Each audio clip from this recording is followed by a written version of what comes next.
Bonjour, j'espère que vous allez bien. Et aujourd'hui, j'avais envie d'aborder avec vous la notion de désir. Alors bien sûr, je ne vais pas la circonscrire en quelques minutes, mais j'avais envie de l'aborder parce que j'ai eu une discussion avec une amie à propos du désir, de la dépendance affective. Et comme je vous ai proposé en fait une vidéo sur la dépendance, eh bien je me suis dit, tiens, parler du désir, ça peut être intéressant. J'avais aussi envie de vous en parler parce que moi, pendant cette période de confinement, eh bien, je peux sentir que mon désir au sens large, eh bien, par moments, il s'essouffle et par moments, il reprend le dessus. C'est-à-dire que j'ai envie de plein de choses et puis par moments, j'ai plus envie de rien. Et le désir, en fait, c'est ce qui nous met en mouvement. Alors, dans la philosophie, en fait, au départ, on considère que le désir, en fait, évoque ce dont nous avons besoin. Ce qui veut dire, en fait, qu'on ne l'a pas puisque c'est ce dont on a besoin, mais qui n'existe pas ou qui n'est pas là encore. Ensuite, ça évoque, le tonneau des Danaïdes. Donc le tonneau des Danaïdes, c'est quoi? Eh bien, c'est un tonneau, qui, est percé en son fond et que les Danaïdes, en fait, sont censées, remplir, en permanence, mais elles n'y arriveront jamais puisque, eh bien, ce tonneau est percé. Donc ça ne marchera pas et c'est une forme évidemment, d'allégorie, du désir. Alors, le désir, comment, il se manifeste? Eh bien, il se manifeste à l'endroit de ce dont on manque, en fait. On désire quelque chose que l'on n'a pas. En ce sens-là, c'est une souffrance. Il y a à la base, du désir, une incomplétude. C'est-à-dire que, quand je désire, en fait, c'est parce que je ne suis pas satisfait, et donc, parce que je souffre quelque part.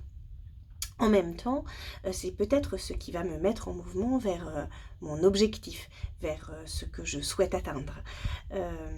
Et puis, le désir, c'est également, ce que l'on évoque, dans la sexualité, voire, dans l'amour, puisque, je te désire, toi qui es autre, et qui, ne m'appartiens pas quelque part.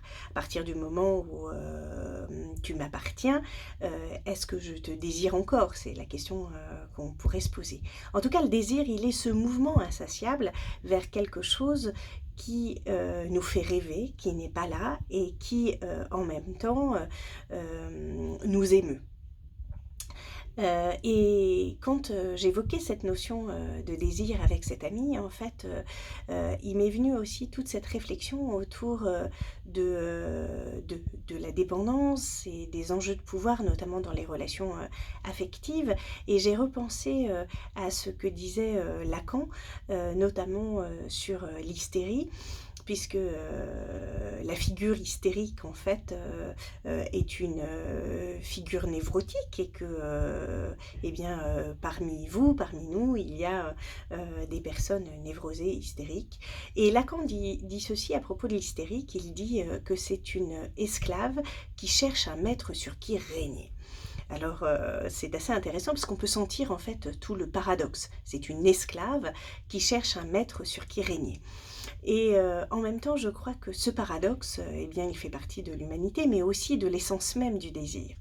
Et en évoquant cela avec mon ami, en fait, j'ai repensé à la dialectique du maître et de l'esclave, chez Hegel. Et Hegel nous explique ceci, en fait, c'est quoi cette histoire de dialectique du maître et de l'esclave? Eh bien, le maître, celui qui va devenir le maître, imaginons que deux êtres, deux humains, en fait, luttent à mort pour obtenir le pouvoir. Celui qui va devenir le maître, eh bien, c'est celui qui va refuser de mourir, et qui est... enfin, plutôt qui est prêt à mourir, pardon. Le maître, c'est celui qui est prêt à mourir et qui va refuser de se soumettre. Donc celui qui va devenir le maître, c'est celui qui refuse de se soumettre, qui refuse de devenir esclave et qui donc est prêt à mourir. L'esclave, quant à lui, c'est celui qui n'est pas prêt à cela, qui préfère devenir esclave plutôt que de mourir. Alors, on voit bien comment, en fait, l'un a le pouvoir parce qu'il préfère la mort à, comment dire, à la soumission, tandis que l'autre préfère la soumission à la mort. Alors ça, c'est la première partie en fait de la dialectique. Et puis dans la deuxième partie de la dialectique, et ça c'est extrêmement intéressant, en fait le maître devient, lui, l'esclave de l'esclave. Alors comment est-ce qu'on fait ça? Eh bien parce que l'esclave est celui qui travaille, et le maître, lui, ne travaille plus, puisqu'il est le maître.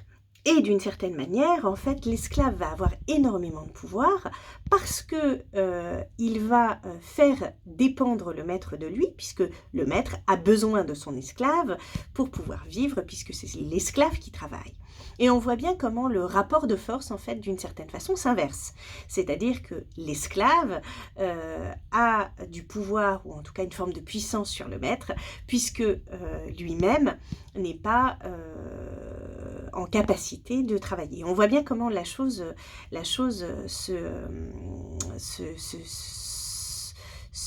d'une certaine façon, s'inverse.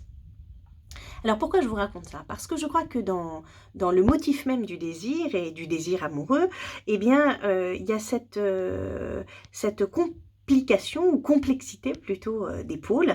C'est-à-dire que d'un côté, en fait, il y en a un qui a le pouvoir à un moment donné et puis l'autre qui le perd. Alors tout cela, pourquoi je vous en parle? Par rapport à cette notion de dépendance. Parce que comme je l'ai évoqué en fait dans ma vidéo précédente sur la dépendance, je crois que nous sommes tous des êtres dépendants et codépendants, mais ce qui est intéressant, c'est de sortir de la codépendance pour devenir interdépendant. Et donc, dans le désir et le désir de l'autre, il ne faut pas oublier qu'il y a de l'autre, en fait. Et donc, en tant qu'autre, celui-ci m'est mystérieux, difficilement atteignable. Et c'est cela qui va me permettre en fait de maintenir le désir en permanence parce que je ne vais pas avoir accès à la totalité de l'autre et le comprendre complètement. Ça, c'est une chose. Et puis dans le désir de façon plus générale, et pas forcément amoureux, mais je crois que c'est un petit peu la même chose. En fait, dans le mouvement même du désir, il y a quelque chose de moi qui s'articule et qui fait que je me mets en mouvement et qui fait que je me dépasse moi-même et d'une certaine façon, peut-être aussi que je sors de moi. Alors comment faire avec tout ça? Parce que parfois on peut se perdre dans le désir à vouloir trop de choses en fait et à vouloir sortir de soi. Eh bien, je crois que c'est un double mouvement, toujours ce fameux paradoxe, où il faut à la fois, d'une certaine manière, être dans une acceptation en fait de ce qui arrive, donc dans un accueil, et prendre le présent, comme son nom l'indique, comme un cadeau, et en même temps être capable de se projeter vers ce que nous pourrions désirer, tout en maintenant en fait ce mouvement permanent. Pourquoi? Parce que lorsqu'il y a la mort du désir, en fait, eh bien, émerge d'une certaine façon le désir de mort. C'est-à-dire que quand nous ne désirons plus, quand nous ne nous mettons plus en mouvement pour obtenir quelque chose, eh bien, d'une certaine manière, nous nous immobilisons et en nous immobilisant, nous faisons appel finalement à une forme d'éternité et d'une certaine manière, la vie disparaît. Pourquoi? Parce que la vie, elle est duelle en fait. La vie, elle est à la fois désir et manque. Or, il n'y a pas de désir sans manque et il n'y a pas de mouvement lorsque nous sommes sur place, lorsque nous sommes immobiles. Et donc, je crois que ce qui est important en fait en tant qu'humain aussi, c'est de pouvoir mesurer en fait ce double mouvement qui nous pousse toujours à sortir de nous-mêmes, tout en essayant d'apprécier l'instant présent et donc en revenant à nous dans une forme de pleine conscience. Et je crois que ça, c'est particulièrement riche et qu'en tant qu'être humain, nous devons accepter que l'environnement dans lequel nous évoluons, eh bien, il est différent de nous, il nous reste mystérieux et donc à conquérir d'une part, d'où une forme de désir, et d'autre part, eh bien, pour pouvoir le conquérir et pour pouvoir aller vers lui, il faut pouvoir faire un retour à soi. Et un retour à soi comment? Dans le présent, dans une forme de pleine conscience d'ici et maintenant, et dans une acceptation de ce qui est. Voilà, j'avais juste envie de vous partager ça aujourd'hui. C'est peut-être un peu fouillis, enfin j'espère pas. J'espère que vous avez réussi à me suivre et je vous dis à très vite. Je pense que dans une prochaine vidéo, j'aborderai la notion d'apicratie. Voilà, et ben n'hésitez pas à partager ces vidéos, à vous abonner à ma chaîne YouTube et je vous dis à très vite. Au revoir.